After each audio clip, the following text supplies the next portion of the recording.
गई है, खिलाती रहेगी। देखियो सुरभि गैया को दूध उफन गया। मैया ने सौत को सा छोरा फेंक दिया, तुरंत सौते को सा छोरा फेंक दिया और मैया कहाँ चली गई? अपने दूध पे। और मेरे गोविंद मैया से कहने लगे, चोरी मैया हवाल तो तू मेरी सौवंद खाए के कह रही कि लाला मैं दूध दही से प्रेम नहीं करूं, मैं तो तेरे से प्रेम करूं। दूध दही तो बहुत आ जाएंगे तेरे को, मैंने चौथेपन में देखे हुए। तो मैया वो कौन थे? ईश्वर। और हम कौन है? अंश। ईश्वर अंश जीव अविनाशी, ईश्वर अंश जीव अविनाशी, ईश्वर अंश जीव अविनाशी, ईश्वर अंश जीव अविनाशी, ईश्वर जीव अविनाशी, चेतन कमल से जसो किरासी, चेतन कमल से जसो किरासी, चेतन कमल से जसो किरासी। वो कौन है? ईश्वर है और हम उसके अंश हैं। ईश्वर अंश में फर्क कितना है पता है? कितना फर्क है कि जब हम गंगा जी जाते हैं ना, गंगा जी तो सब जाते नहा के आए होंगे। जब गंगा मैया में कितने कुत्ते बहते रहते हैं, कितने कुत्ते बहते हैं, सड़ जाते हैं, और तुम्हारी आंखों के सामने कितनी गंदगी रहती है वहां पे, है ना? रहती है ना? और उसी में से हम गंगा जल भर के लाते हैं, उसी में स्नान करके आते हैं और कहते हैं हमारे पाप सब कट गए। और वहां से हम गंगा जल लेकर आते हैं और गंगा जल को यहाँ पर ला के रख दें किसी पात्र में, और कुत्ता आवे वहां मुंह मार जाए, है? वो मुंह मार जाए तो वो पवित्र हुआ कि अपवित्र हो गया, शुद्ध हुआ कि अशुद्ध है गयो मैया वो। फिर उसे पी सकते हो तुम? है? नहीं पी सकते ना, क्योंकि वो अशुद्ध हो गया। वो क्या है? अंशी है और वो अंश है। बहता हुआ गंगा जल है, वो क्या है? अंश है और उसकी वो अंशी है जो हम लेकर आए, तो उसे हम पी नहीं सकते, तो हम उसके अंश हैं। हम भी मैया ज्यादा बड़े ज्ञानी नहीं है, हम भी तुम भी हैं, एक ही हैं। हम परमात्मा की होड़ नहीं कर सकते, हम परमात्मा की होड़ नहीं कर सकते।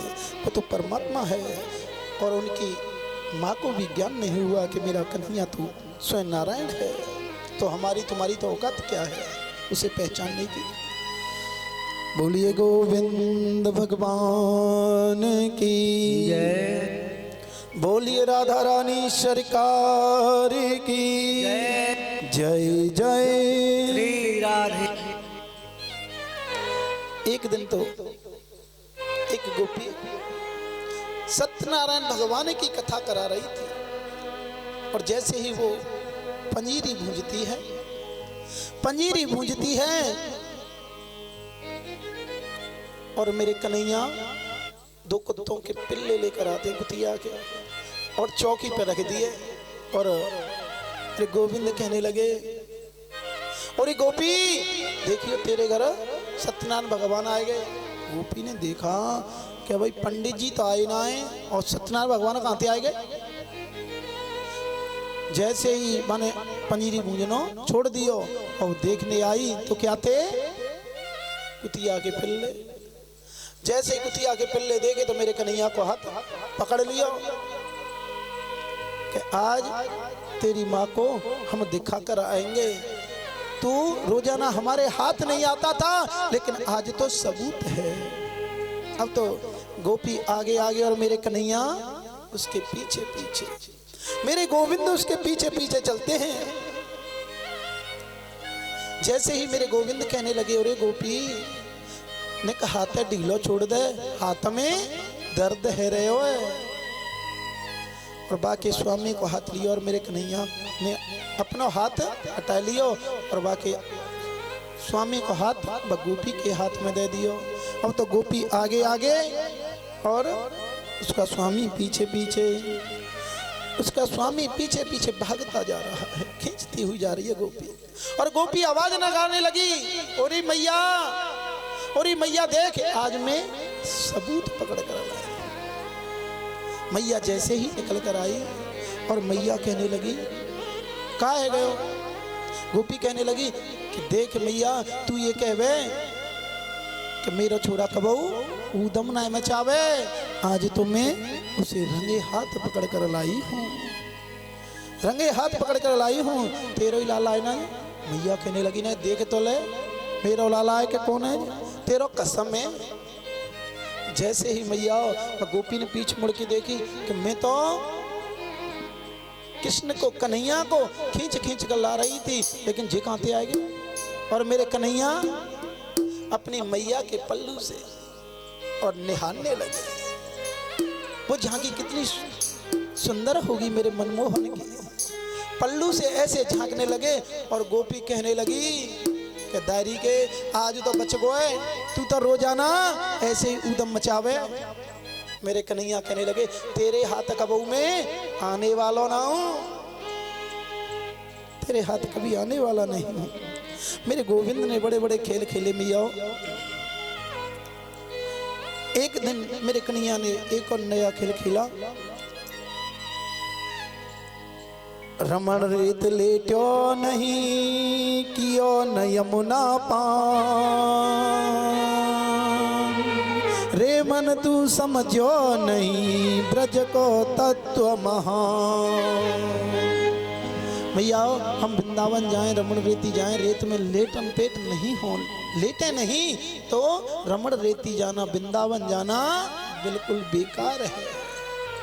रमण रेत लेटो नहीं, कियो न यमुना, हाँ न यमुना जी स्नान नहीं किया तो हमारा जाना व्यर्थ है।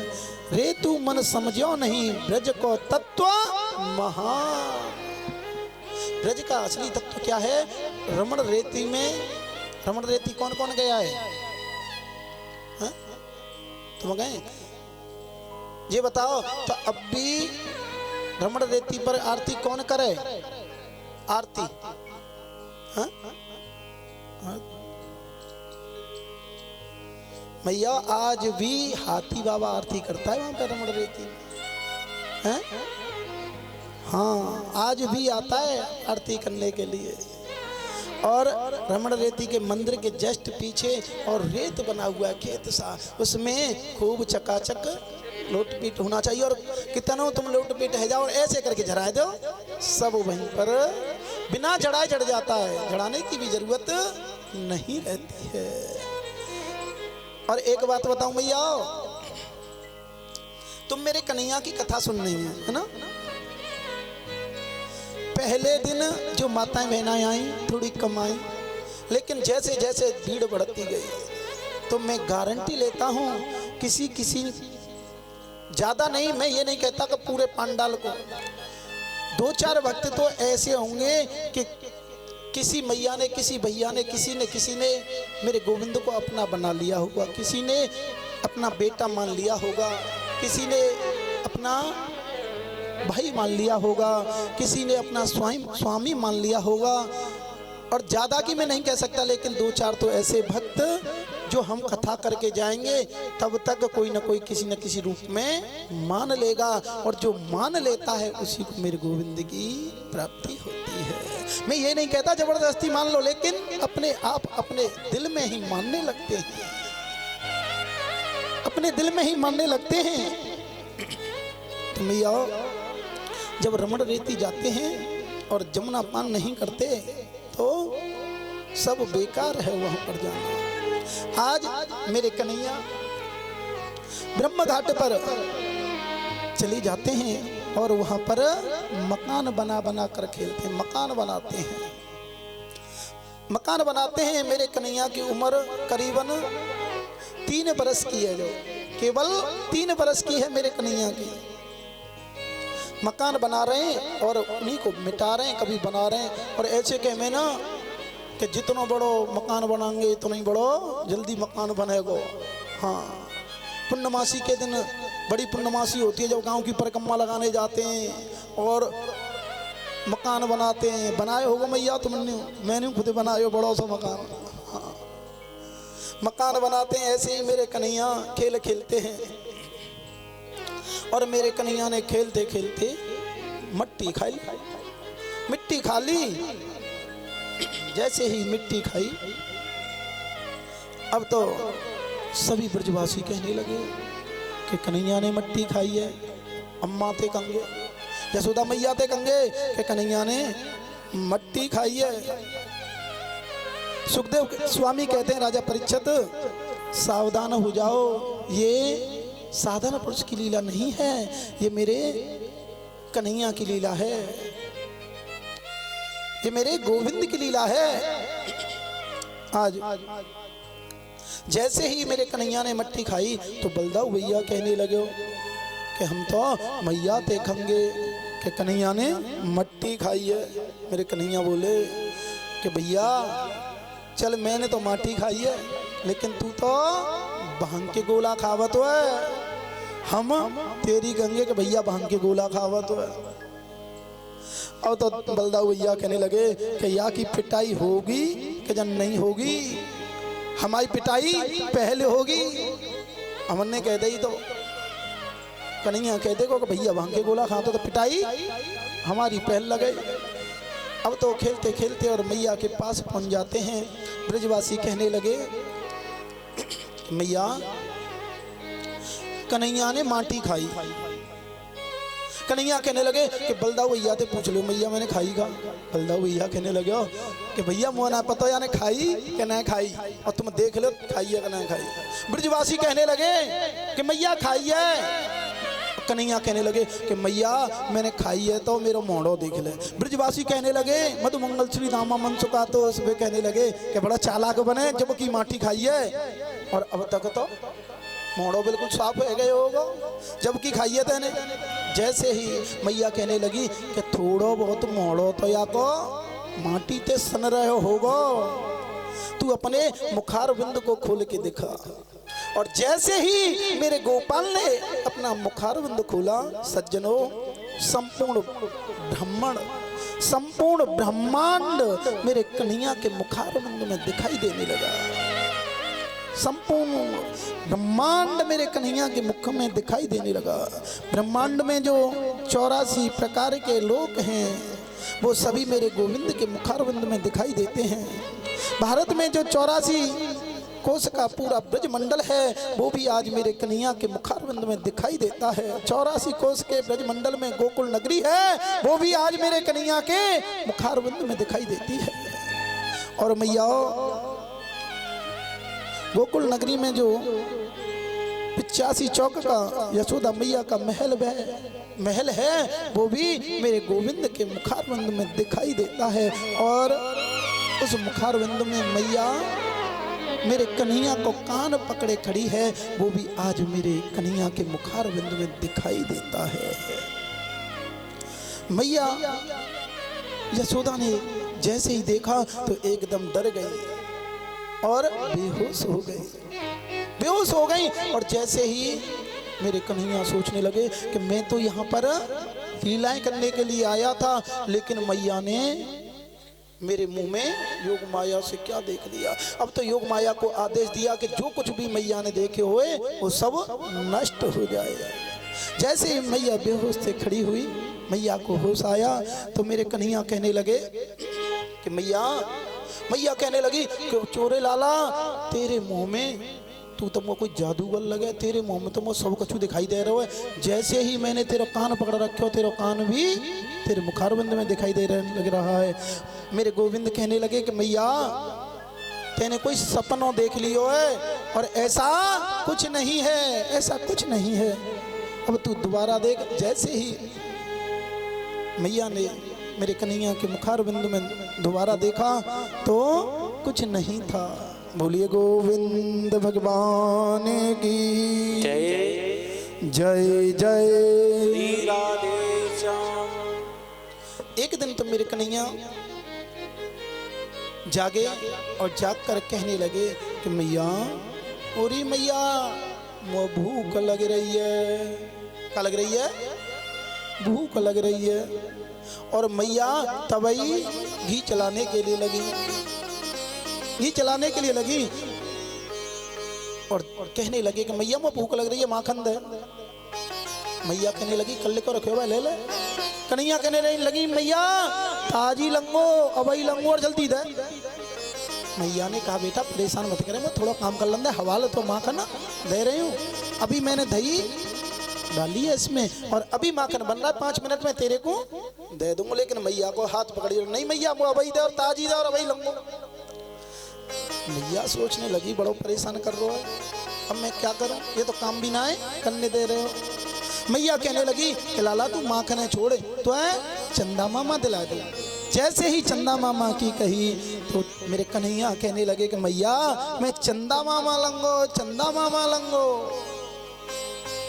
मैया एक परात भर पानी लेकर आई, जल लेकर आई और वहां पे रख दी और चंद्रमा की परछाई दिखाई देने लगी। मेरे कन्हैया ने हाथ दियो तो पानी जल हिल गयो। मेरे गोविंद कहने लगे कि मैया मैं चंदा मामा लंगो, चंदा मामा लंगो, चंदा मामा, वो चंदा मामा दे। मैया और फंस गई। तो बताओ जब ते तो जी माखन मांग रहे हो, अब चंदा मामा मांग रहे हो या कहाँ तिला के चंदा मामा दूं। और मैया बाल हट तो बाल हट होती है, योगी हट से त्रिया हट और त्रिया हट से भी ज्यादा बाल हट करने। मेरे गोविंद कहने लगे मैया चंदा मामा लंगो, चंदा मामा लंगो। अब मैया कहने लगी कि लाला तू चंदा मामा छोड़े, क्यों ब्याह कराए दूं। ओहो 1.5 बजे दे कन्हैया आए और खिलखिलाए के हंसने लगे और कहने लगे कि मैया मेरा तू ब्याह करा दे, बहुला ब्याह करा दे मेरो। और कहने लगे गोविंद मैया ऐसी बहुलांगों में कि तेरे खूब चरण दबा करे, चकाचक तेरे चरण दबा करे और जा अंगना में ठुमक ठुमक घूमे करे। और तू न करावई तो मैंने देख लिया और देख तेने मेरो ब्याह नहीं करायो तो मैं तेरी गैया भी चरावे नहीं जाऊंगा, तेरी गैया चराने भी नहीं जाऊंगा। ऐसी धमकी दे रहे हैं। 1.5 बजे देखो कन्हैया आए और मैया को धमकी देने लगे। मैया ऐसे ही जब मैयाएं टोल बनाकर गांवों में बारात में क्या देखना जाती थी, क्या देखने जाती थी हैं? दूल्हा, हैं? दूल्हा देखने जाती थी, बरना देखने जाती थी, बरुआ कहती थी है ना। और दूल्हा देखने जाती थी, एक छोटी सी कन्या थी। और सब मैया ने टोल बनाया और वो एक दूसरे से कहने लगी कि चले दूल्हा देखे चल रहे, बारात देखे हुए कोई नहीं जाता, दूल्हा देखने सब जाते। छोटी सी कन्या थी कि मैया जी कहा है बे दूल्हा। माने के बेटा देख वो है दूल्हा। मैं खिड़की में थे और वो छोटी सी कन्या देखने लगी, दूल्हा वो है। अब तो उसने देखा कि ओहो ये दूल्हा है, कितना खुश है। और बाराती बहुत ज्यादा खुश है, सब धूमधामते नाच रहे हैं, चकाचक बाराती बहुत ज्यादा खुश है। और जाई जी दूल्हा मिलेगा वो कितनी खुश होगी, वो कितनी खुश होगी।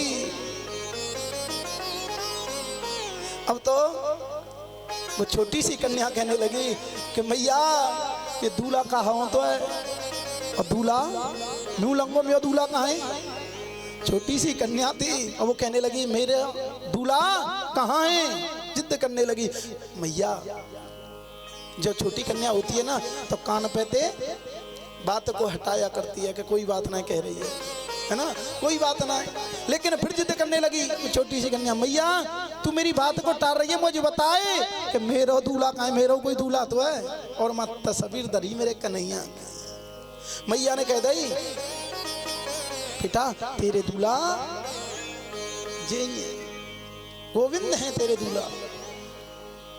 और मैया अब तो उन्हें देखती है और वो मुस्कुराती है, छोटी सी कन्या, और फिर अपने रूम में पहुंच जाती है। फिर बजी दौड़ी आती है, मेरे गोविंद को निहारती है और निहार कर फिर अपने रूम में पहुंच जाती है। इतनी खुश होने लगी, बहुत ज्यादा। समय बीता, वो कन्या बड़ी होने लगी। बड़ी होने लगी तो उस कन्या ने मेरे कन्हैया को अपना पति मान लिया, पति मान लिया, पति रूप में स्वीकार कर लिया। क्यों? क्योंकि मैया ने तो कह दिया था तेरा दूल्हा यही है। अब तो बाकी विवाह की बात आई, विवाह की बात आई। वो कौन थी? हाँ, मीराबाई थी। मैया के लिए एक बार जोरदार ताली बजाओ। उसके विवाह की बात आई। जैसे ही विवाह की बात होने लगी तो वो मैया के जोरे हाथ जोड़कर खड़ी हो गई और कहने लगी कि मैया, मेरे लिए लड़का देखा जा रहा है, मेरा दूल्हा तो जरो, मेरे लिए क्यों लड़का देख रहे हो? मैं किसी से विवाह नहीं करूंगी, मैं किसी से विवाह नहीं करूंगी। लेकिन माँ बाप और समाज के डर से वो कहने लगी कि चलो तुम कह रहे हो, जिद कर रहे हो तो मैं विवाह कर लूंगी। लेकिन भगवान से कहने लगी कि हे गोविंद, हे नारायण, मैंने तो तुझी को पति माना है। मैंने कथाओं में सुना है कि तू भाव का भूखा है और मैंने तेरे को प्रेम से अपना पति माना है। इस शरीर का विवाह हो रहा है और तू मेरे साथ विवाह किया है ना, तो तू मेरे साथ आ जा, तू मेरे साथ आ जा। मैं इस समाज के लिए दिखाने के लिए अपना विवाह कर रही हूँ। मीरा का मैया प्रसंग बहुत सुंदर है। मैं समाज को दिखाने के लिए अपना विवाह कर रही हूँ। तो मैया, विवाह से एक दिन पहले मेरे द्वारिकाधीश, मेरे कन्हैया सपने में उस राधा रानी, उस मीरा के पास आए और जैसे कहते हैं ना मैया कि मेहंदी लगती है और मांग भरती है, सारे काम मीरा के साथ हुए सपने में। मैंने पढ़ा है कि सपने में सारे काम हुए जो विवाह में होते हैं। और लहंगा इतना महंगा हीरों से जड़ा हुआ और बड़ा कीमती लहंगा। जैसे ही सुबह हुआ तो उसकी माँ ने देखा और कहा, बेटा कि ये क्या? अब तो मीरा कहने लगी कि मैया, मेरा तो विवाह है गया, तुम कर रहे हो, कल भाई बारात आने वाली, तुम कर रहे हो तो इस शरीर का विवाह हो रहा है। तुम ये नहीं कि मेरी आत्मा का विवाह हो रहा है। आत्मा से तो मैंने कन्हैया को अपना स्वामी मान लिया है।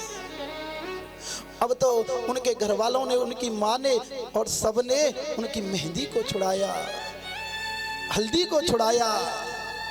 और मैया, जब माँ तो ये कहती है कि तू कहाँ गई थी रात्रि में, सपने में ऐसा हो नहीं सकता, तो मीरा कहने लगी कि इतना महंगा लहंगा मेरे को कोई दिला भी नहीं सकता। ये तो गोविंद की लीला है, ये तो गोविंद की लीला है। और मैया, मैं भी तुमसे ये बात कहता हूँ, तुम ये कहते हो ना कि भगवान है ही नहीं, तुम कहते हो ना कि भगवान है नहीं, तो मैं गारंटी लेता हूँ तुम्हें भगवान की प्राप्ति है कैसे जागी?